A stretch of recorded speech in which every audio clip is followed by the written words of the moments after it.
To go now, all of them in, and they're off and racing. The 2-mile trip ahead of them then, the Dynes Handicap is underway. The grey typewritten on the rail jumped nicely, so too Seraphic in the red and white half sleeves. Seraphic, if anything, a little bit keen, but these two settle down to take them through the first quarter of a mile, with Longaroo in third place, another length then back to Socially Shady, who just eases a little bit closer towards the leaders now. Sullivan Bay switched right off in fifth place, and to that one's outside, Tables Turned just about last of all. So they head for the first time down the back straight in this Dynes Handicap, and still up front the two leaders are the grey mare Typewritten together with Seraphic in the red and white. Behind those two on the rail, Longaroo in white and orange, just ahead of Socially Shady in the bright pink. Then in fifth place comes Sullivan Bay, and the back marker, Tables Turned, only 4 lengths off the leader. Marginally less than that, in fact, as they begin now the run back in towards the home straight for this first occasion. The Dynes Handicap then sees Typewritten lead them into the straight by just over a length. Sitting second is Seraphic, 1.25 miles to go from this point. Longaroo is next, Socially Shady to the outside. Sullivan Bay still switched off on the rail back in fifth place. Tables Turned to that one's outside as they now edge on to the halfway stage of this third race of the evening. And at halfway, Typewritten continues to show with the advantage. 1.5 lengths in front from Seraphic in second place.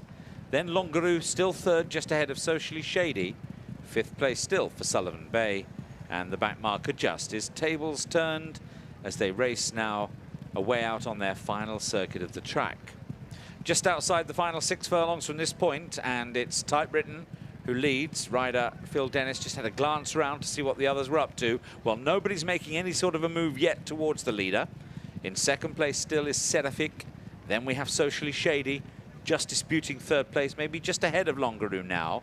And the other two, Tables Turned and Sullivan Bay, will obviously be ridden to try and pounce late.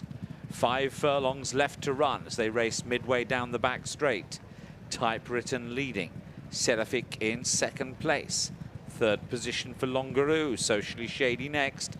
Then Tables Turned, who is just relegated Sullivan Bay to last. 1/2 mile left to go. So Typewritten leads just for the first time. She's being squeezed along as Seraphic comes alongside once again. Socially Shady in the pink, ahead now of Longaroo, and Longaroo's not finding much for pressure. Tables Turned is after those, and Sullivan Bay will have to find something from off the pace, still last and 4 or 5 lengths behind. Heading then to the final 2 furlongs. And Seraphic has now Socially Shady for company down the outside, and Joe Levy kicks on Socially Shady, and this race might be over. Socially Shady down to the final furlong, drawing clear by 4 or 5 lengths. Seraphic in second place, Tables Turned at the 1 pace. Sullivan Bay never really in it, but plugging on next. But this is a wide margin win for Socially Shady, who's very happy to keep his own company tonight, and he came home clear from Seraphic and Sullivan Bay, and then Tables Turned. Return of headgear does the trick for Socially Shady, who gains a 5th career success with that recent Kempton run behind him. The headgear back on and wins by a wide margin in our 2-mile handicap, the third race of the night, as a well-backed